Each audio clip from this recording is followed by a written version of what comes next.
মাঝে মাঝে এমন একটা দিন আসে যেদিন শরীর মন প্রাকৃতিক পরিবেশ কিছুই সাথ দেয় না। সেদিন কোনো কাজ করতেই ইচ্ছে করে না। মন শুধু বলে আজকের দিনটা একটু রেস্ট নে, একটু শুয়ে বসে থাক, একটু আরাম কর। কিন্তু এইখানেই তোমার অগ্নি পরীক্ষা।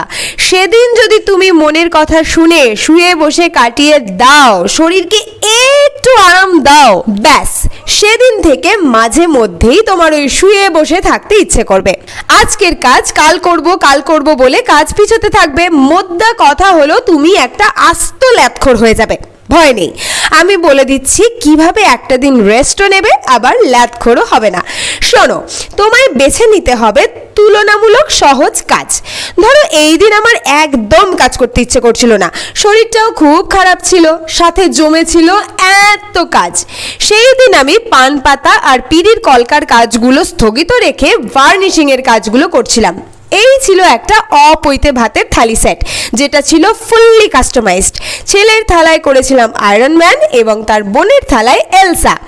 এরকম কাস্টমাইজ থালি সেট বিয়ের পিঁড়ি, কুলো, গাছকৌটো ও অন্যান্য বিয়ের সামগ্রীর জন্য স্ক্রিনে দেওয়া নাম্বারে হোয়াটসঅ্যাপ করতে পারো। বাই দ্য ওয়ে, অপৈতে ভাত ব্যাপারটা কি বলো তো?